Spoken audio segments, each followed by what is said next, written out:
شام بخیر دوستان عزیز و ارجمند. این برنامه فوتبالی تاجیک است و این شام ما درباره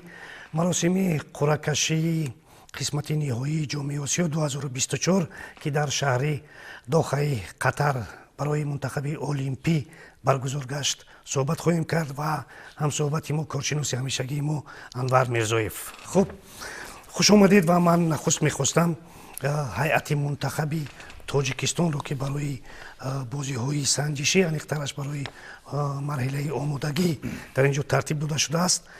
اینجا بازگو کنم، اونگاه ما و شما صحبت رو ادامه بدهیم. خوب، دروازه‌بان ها سهراب خوجا یوسفوف از کلوب مرکزی ورزشی ارتش، سفرمد غفورов از دسته خطلان،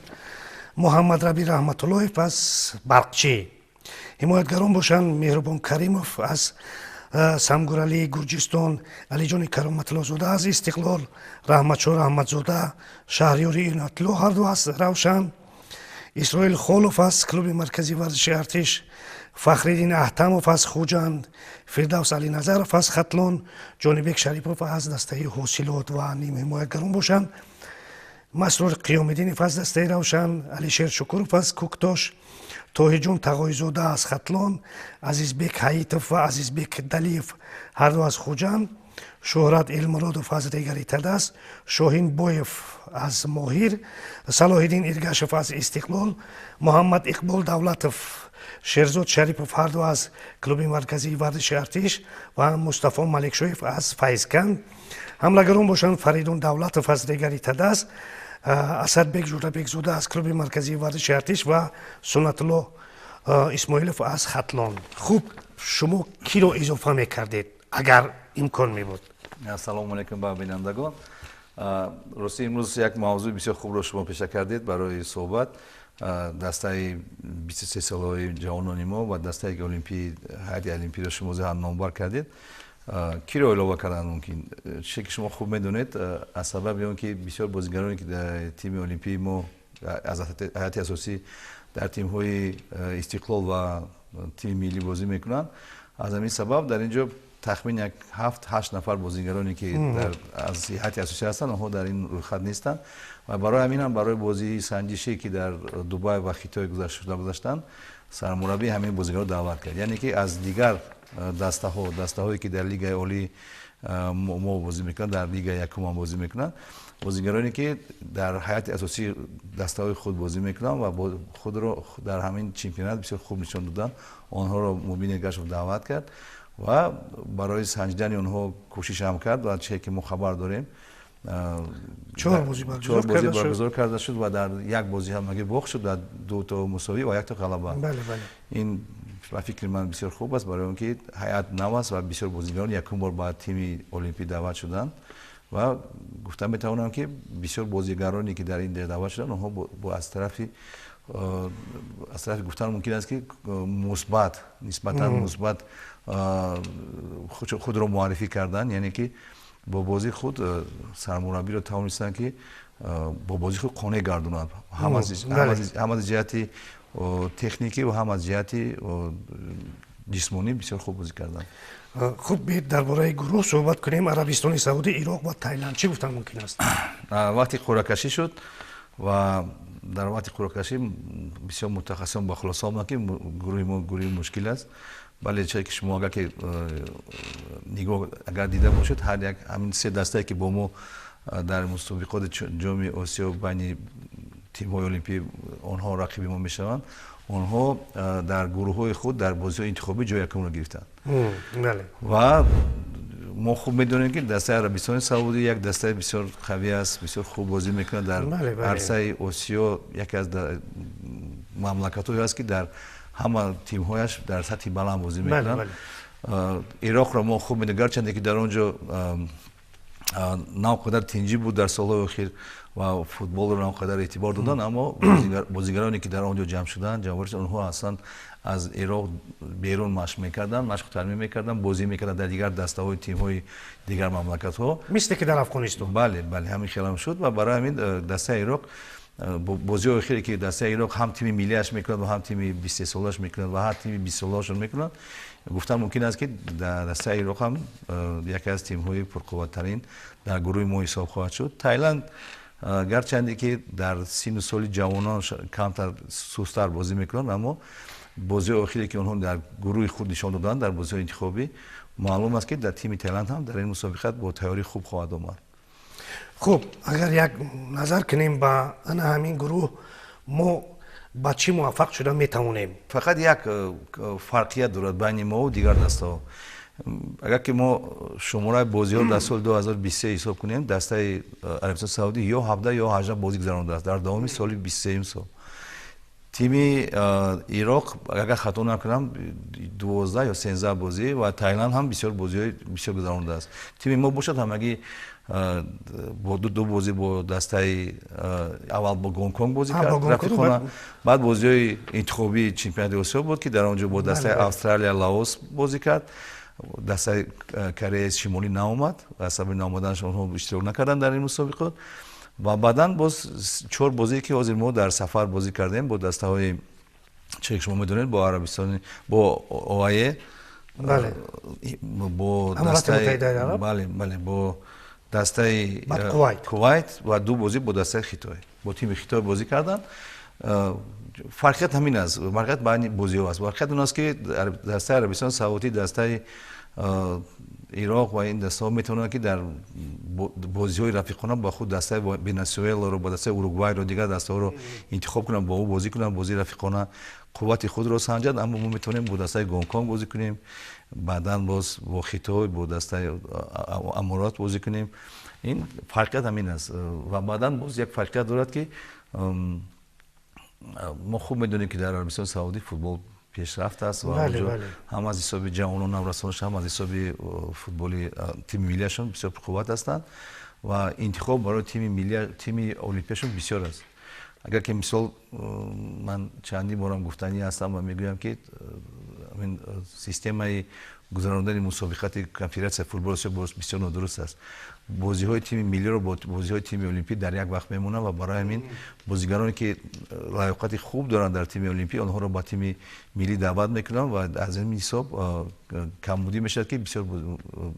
نارسایی بازیگران میشود. اما در این حیات المپی بازیگرانی بودن که آنها در اونجا بسیار ضرور بودن. اگر که ما در همین بازی سنجشی و مثل دروازه‌بان ما موردین حسنов که دروازه‌بانی در تیم حساب میخورد و مثل مانوچر سفرov و مثل خیلوف و مثل بازیگرانی که با تیم المپی رولی اساسی را بازی میکنن هم در تیم ملی بازی میکنن. از همین سبب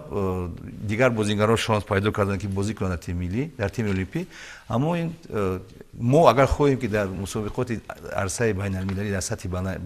با نفوذ یعنی که در چمپیونات آسیا بین 20 سال خوب بازی کنیم و با راحت گیریم و مثلا با المپیاد با پاریس باید ما حتما تیم اساسی خود رو روان کنیم. بله. اما چیزی که ما میدونیم موافق کلندری که تقویم بازی‌هایی که اساس فوتبال آسیا کرده است تیم ملی ما در ماه مارت 2 بازی دارد، بازی بسیار حساس که با دسته عربستان سعودی 2 بازی رفت و برگشت است و بعد از اون ماه اپریل چمپیونات آسیا بین 20 ساله سر میشد. کدام وقت کنون دسته ما باید تیاری بیند، تیم المپی ما تیاری خوب بیند و با این مسابقات سفر کنند. یعنی که در حالت ماه مارت که وقتی اساسی برای تیاری دیدن است اون وقت بچه‌هایی که در تیم 20 ساله هستند بچه‌های اساسی ما در تیم ملی ما بازی میکنند و برای همین هم برای تیم المپی ما نسبتاً مشکل خواهد شد. چندی بار شد که همین خیلی میشه که در مسابقه در چمپیونات آسیا بین 20 ساله در ازبکستان هم همین خیلی شده بود که تیم ملی ما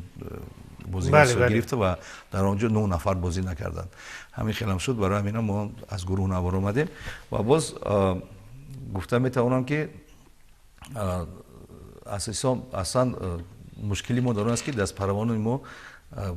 یکچین هستند. بازیگرای خوبی ما در چمپیونات خودمون یکچین هستند، بازیگرای خوب. برای همین هم وقتی که اونها خوب خود نشون میدن اونها با دسته ملی تیم ملی یا که با دسته استقلال دعوت میشوند و ما هم میدونیم که هم در لیگ قهرمان‌ها و در چمپیونات در تیم ملی آنها بازی میکنن و برای آنها مشکل است که در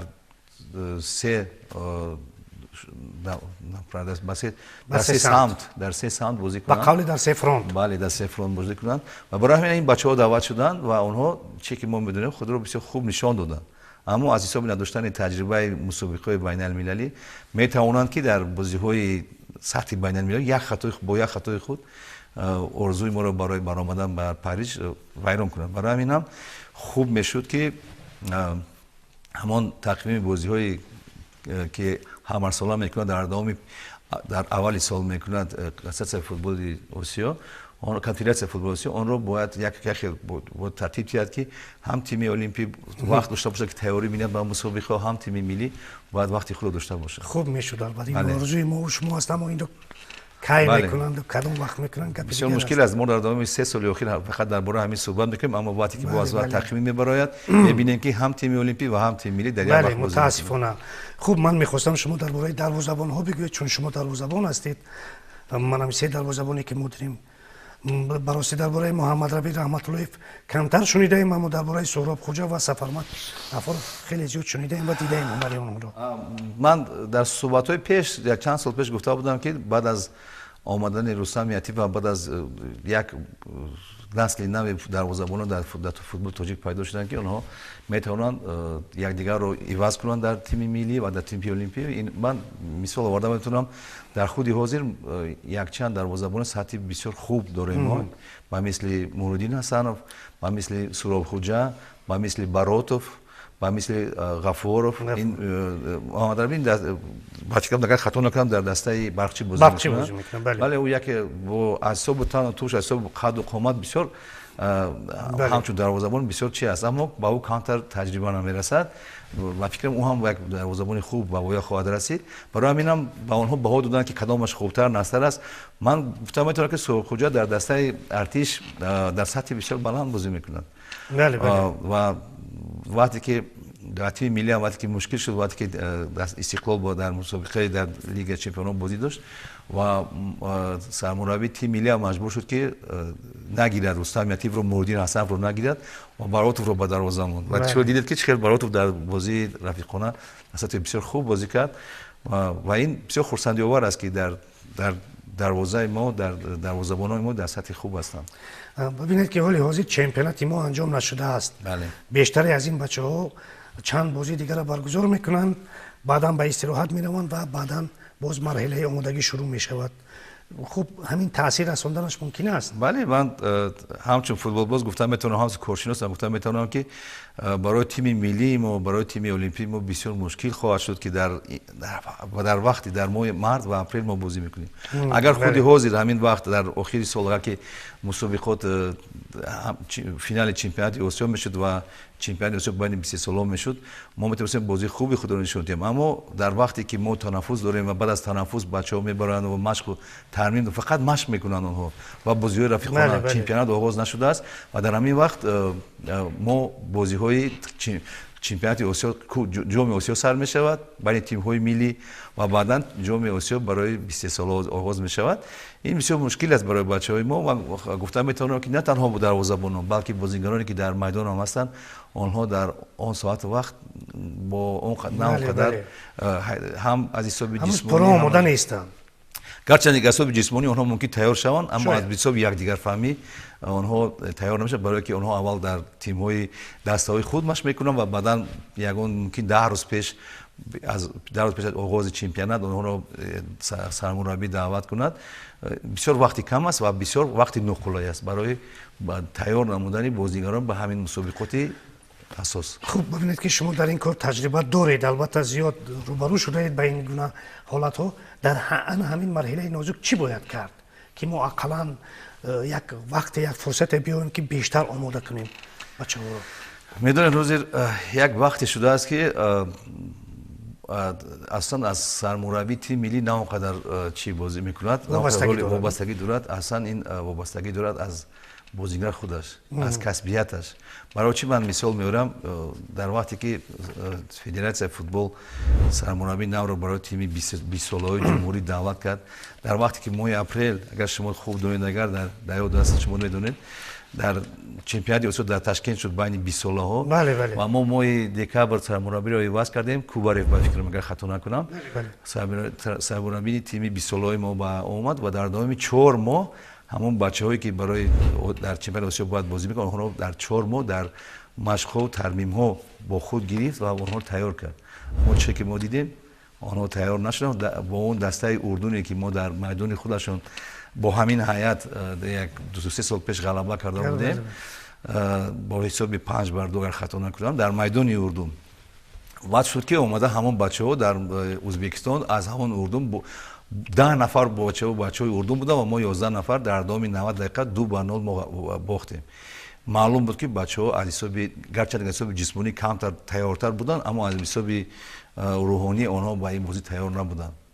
یعنی که برای کی بازی میکردن برای همین گفتم میتونم که اگر که ما گیریم و یک جا همه را جمع کنیم و برای چمپیونات اسیا تیاری بینیم و بین 20 ساله اینو درست است باید هر یک بازیگر در وقت تعطیلش در زمستان و بعداً در دسته‌اش خودش فهمد که او بازیگر کسبی است و تیاری بیند در همین حالت میتواند که در بازی‌های ماه اپریل همچون بازیگر کسبی پروفسیونال برآمده بازی خوبی خود را نشان دهد و ما رو شرف تاجیکستان رو در عرصه بین‌المللی بلند کند. آیا ما دیگر امکان داریم در همین مرحله یگان بازی دوستانه دیگری سطح بلندتر برگزار کنیم؟ در کار است این چیز برای چی من میگم ما میدونیم که از مشخص هر میشن اول تعطیل میشد بعد از تمام شدن چمپیونات بعداً مشق‌های دسته خود آغاز میشوند و در کار است که در دام همین فاصله که تو چمپیونات اسیا بین 20 سالان میشود اگر که معلوم شود که دیگر با یگان بازیگری که از تیم ملی است باید اونقدر متکی نکنیم باید حتما 4 یا 5 بازی در دام همین وقت گذراند تیم ملی و با اون دستای گذراند که با فوتبال اونا فوتبال بله من مثال میارم که با دسته ایران باید حتما بازی کنه که عراق و ایران فوتبالش قریب که یخی است من بازی دسته عراق رو با ایران تماشا کردم یک بازی در کدام یک مسابقات بود و دسته عراق غلبه کرد 2-0 بر دسته ایران 20 ساله‌اش و دیدم بازی دسته عراق رو گرچه که آنها خطاهاشون پستر بودن و نه اونقدر عظیم جسم بودن اما بسیار تیز بازی بسیار حرکتی با سرعت داشت و معلوم است که دسته بسیار خوب است و برای ما مشکل خواهم شد برای همینم با دسته ایران باید ما مبارزه کنیم ما باید با دسته عربستان یکی از دسته‌های عربی شاید بله نزدیک از مثال ما اگر خوب میشه که ما با دسته قطر بازی کنیم این بسیار خوب میشه بهتر میشه که همون نمود بازی دسته قطر و عربستان سعودی بسیار نزدیک است بازی کنیم با اونها و یک حتما با دسته ویتنام من مثال میگم بازی کردن نکن ویتنام تایلند قریب که یکی مالایزیا قریب که سطحشون یک است نه که مالایزیا سست‌تر است همون ویتنام و ویتنام در سطح خوب است و در همه مسابقات در قسم نهایی بازی میکنند حتما باید بازی رفیقانه ما گذرونیم و از همین باید اکنون ما چند بار خطا کردیم در مسابقات ما گرچه که یک بار این دویم است که ما با جام آسیا بین 20 سال رخصت میگیریم و حتما در کار است که در همین حالت ما باید بازی خوب نشون بدیم و ما باید با یک سطح تیاری خوب برویم برای اینکه اگر که شود و همون بازیگرای اساسی که از تیم ملی هستند در تیم المپیا بازی میکنند اگر آنها توانند با یک حالت جسمانی خوبی خود به تیم دعوت شوند و بازیگرانی که چه که ما نامبر کردیم اونها اگر تیاری خوب بینند ما میتوانیم که رخصت گیریم گروه من گفتن نمیتونم که گروه بسیار هم مشکل است برای عربستان سعودی بسیار دسته مشکل است اما بین 23 ساله ما میتونیم مثال میاریم با دسته استرالیا که ما فکر میکنیم با حساب کلان ما باید باخت اما بسیار بازی خوبی بچه‌ها بود که ما برابر بازی کردیم و حالت‌های گلزنی هم داشتیم اما با حساب برابر بازی کردن و مساوی شدنش ما رخصت گرفتیم برای اما ببینید که در یک مرحله کوتاه مثلا سازمان دادن 3-4 بازی آیا امکان دارد از حساب چون که در اینجا البته مسائل تشکیلی رو حل کردن نکن گفتشونی گذراندن در کار است و دارد من مثال سالهای پیش رو بنظر مثال میارم که در سالهای 16 وقتی که من در فدراسیون فوتبال در لیگ فوتبال کودکان نورسان بودم همچنین باز کوراتوری دسته‌های تیم نورسان بودم اون وقت تیم تاجیکستان هم کس پسند هم نمیکرد هم کس دعوت هم نمیکرد بین جوانان نه بین دسته ملی برای چی برای که سطح ما نسبتا پستر بود و قوت ما رو نه اونقدر میدونستن که ما اونقدر رقابت پذیر نیستیم و برای همین هم زیاد ما خودمون التماس میکردیم بر مسابقات جام پرزیدنتی قزاقستان میرفتیم که سطحش کم تا بالاتر هم است اما آهسته سطحش پستر شد ما خودمون خواهش میکردیم میرفتیم بعدا وقتی که ما در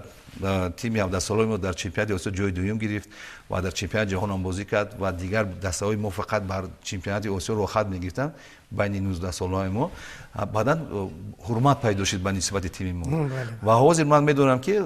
بسیار دسته با فدراسیون فوتبال مکتوب ارسال میکنن که با ما بازی رفیقانه گذرونن و اگر ما هم اگر مکتوب ارسال کنیم اونها میدونن که قوت ما بسیار خوب است و ما میتونیم که با اونها خوب بازی کنیم قوت خود رو میتونن اونها در بازی ما سنجن ما رو دعوت میکنن ببینید که دسته روسیه دو بازی رفیقانه با 15 ساله و 17 ساله میکرد و دیگر تیم ها اگر ما ازبکستان اگر ما بازی رفیقانه گام زنیم اونها راضی میشن برای که سطح بازی تیم های ما با ازبکستان فقط تیم ملی نه تیم های نورسان و جوانای ما در بودستای ازبکستان برابر هستن خرید می درباره سرمربی چند حرف دیگر بگویم در فرجام برنامه مبین ارگش البته از یکی از مربیان خیلی با تجربه هست او یک زمان منتخب ملی ما را هم راهبری کرده است البته استقلال رو هم که پیشرفت چمپیونات ما هست همیشگی خوب آیا همین تجربه مبین ارگشف حال حاضر برای به دست آوردن چیزی در جام آسیا کافی است این نسلی که حاضر تیم ملی ما بازی میکنند این نسل این مهنت حلال فدراسیون فوتبال ترکیه و مربیانی که من آنها را نامبر میکنم اول سال 2013 14 سوزوکی بود خیلی یک سال همگی کار کرد و رفت بعدتر تیم 17 ساله ما را که این بچه‌هایی که حاضر هستند با مثل محمد جان حسن و با مثل احسان پنجشنبه اونها رو لیفچینکا و صلاح‌الدین غفورов سرمربیگی میکرد تیم 17 سال بعد از اون زاینی رحیموف دو پکلین میگن دو نسلی که 17 ساله بودند و مثل خانون و وعدت و مثل منوچه سفر این یک نسل یکم است که و بسیار بازیگرانی که همون نسل بودند در دسته فوتبال جمهوری ما بازی میکنند اینا زاینی رحیموف تربیت کرد بعدا با زاینی رحیموف تیم 17 ساله که با چمپیون جهان رو گرفت اونها رو تربیت کرد بعد علادین توردیف اومد این مهنت حلال همین سرمربیان هستند مربیانی که توانستند که با بازیگرانی که سطحشون خوب است اونها رو بسیار درست تربیت کنند برای همین هم در وقتی که با بازیگران ما در تیم ملی بازی میکنن آنها با توپ خوب کار میکنن اونها دیگر فهمی خوب دارن این از من افسوس که کمتر مربیان رو نامبر میکنن اما با فکر من خدمت اونها بسیار شایسته است برای همین هم گفتم میتونم که اکنون سوال شما گفتید درباره مبین ارگشف در دوام چندین سال هم در دسته استقلال هم رو سرمربی بود در تیم ملی المپیک سرمربی بود تیم 19 ساله سرمربی بود باوری کامل دارم که مبین ارگشف دیلش برای فوتبال تاجیک میسوزد و برای همین هم میدونید از کجا معلوم است که بازیگران سرمربی خود رو مربی خود رو حرمت میکنن وقتی که با سخنان او گوش میکنن و کم ترک از اون میترسن اگر که سرمربی در پیش بازیگر آبرو نداشته باشد حتما بازی ناقدر جور میشود من بسیار خرسندم که سرمربی ما مبین ارگشف همینقدر بسیار سخت بازیگران رو چی میکند کنترل میکند نظارت میکند دستی سخت داره بسیار بله من هم همین رو میخوام و فکر دارم که مبین ارگشف باید در همین سال از خطایی که سالی گذشته بود یک سال پیش و بازیگران بسیار بد بازی کردن از اون یک خلاصه برآوری کرده تیم 23 ساله ما رو خوب تیار میکنه و میدوند که مخلصان ما از تیم 23 ساله ما بسیار چی کلان دارند امید دارند که دسته ما با پاریس رو خط میگیرند بسیار خوب